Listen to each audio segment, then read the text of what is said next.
What's up everyone, it's Deo representing Digital IT Solutions once again. This is the third episode of our PHP Real World Application video series. Today we're handling variables, variable scopes, data types, numbers, casting, and constants. We're still building a brief foundation. Soon we're going to get to our goal, which is applying PHP in the real world and build some projects.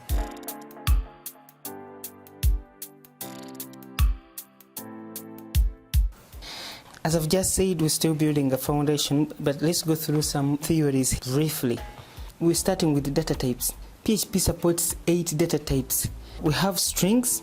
Strings can be defined as a sequence of characters. These are usually characters in between quotes. Could be even numbers, but once they are in between quotes, whether single or double, they qualify to be a string. Then we have integers. Integers are non-decimal numbers. Any number like 1, 2, 10, without any decimal, be it negative or positive, is an integer. Then there are floats.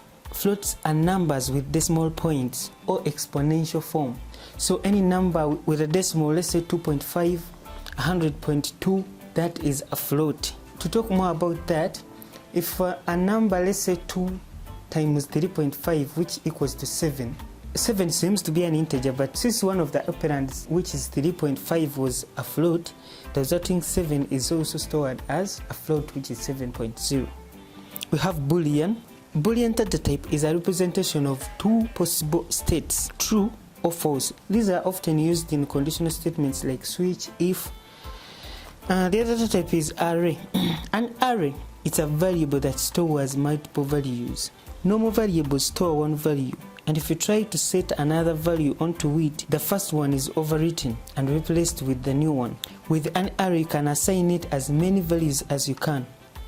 Then we have objects. Object data type stores data and information on how to process that data.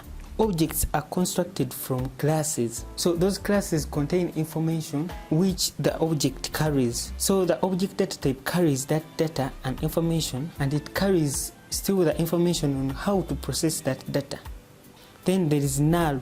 Null equals to nothing. This is not equivalent to 0, because 0 is a digit, but it is nothing. There is also a data type called resources.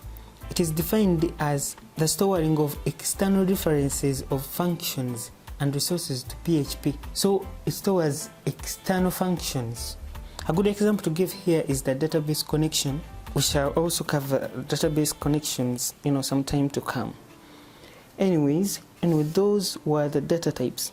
Now, before we move away from data types, I want to cover numbers. Now, a number can be an integer or a float. As we said, an integer is a non-decimal number. A float or double is a decimal number or exponential. Integers are in between this number and that number.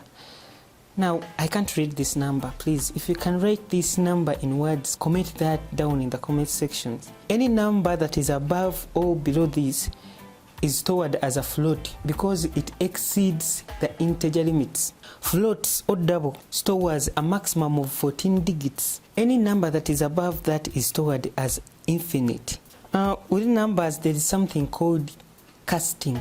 Casting is like conversion of strings and floats into integers. You can have a number but stored in between quotes, and when you try to add it to another digit, they just concatenate. Let's say 2 plus 4, and it gives you 24 instead of giving you 6. That means you have to convert these into integers, and that process is called casting. We are going to see an example of that when we go to our text editor.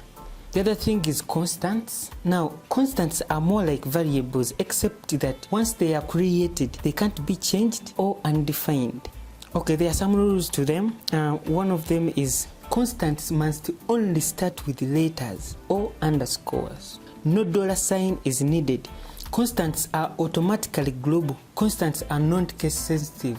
Constants are created using an inbuilt function called define. This defined function has 3 arguments. The first argument contains the name of the constant. The second argument contains the value that the constant is going to carry. The third optional argument specifies whether this constant is to be case sensitive or not. We are going to see an example of this when we go to the text editor. Okay, now let's handle variables. A variable is a container that is used to store a value or values.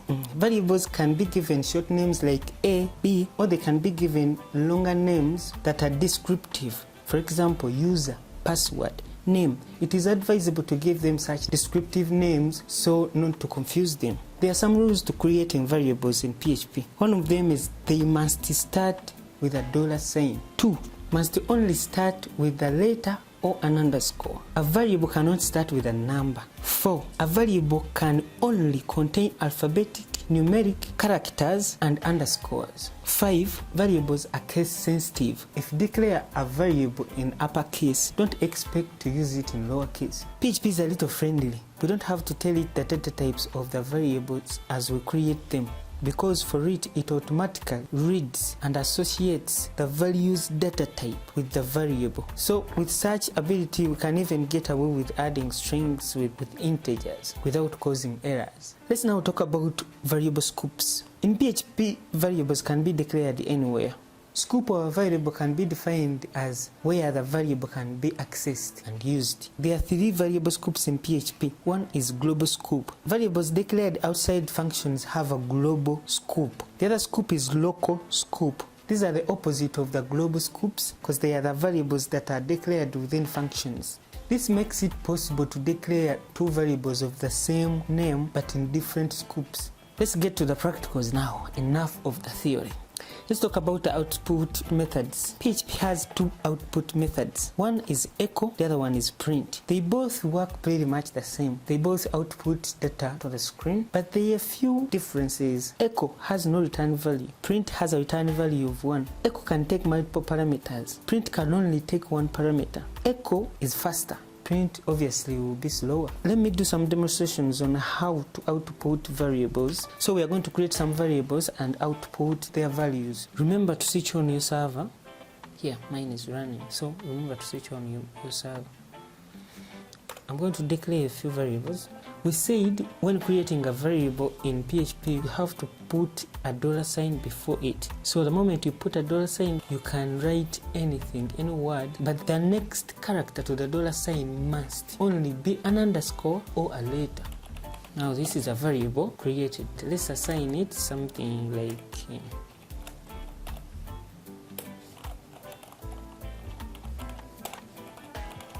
your company. Save. So this one won't show because we need to output it. Echo. So when you're outputting a variable,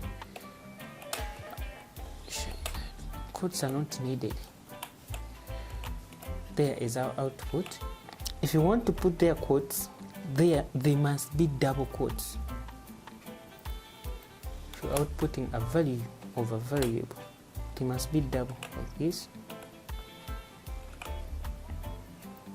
If you put there single quotes, the variable, it will print, echo will print the variable, not the value, as you can see. So this is the value stored within this variable. This is an assignment operator. And you can output this, remove this. You can output this as many times as you can. As you can see, you can even put a new line here.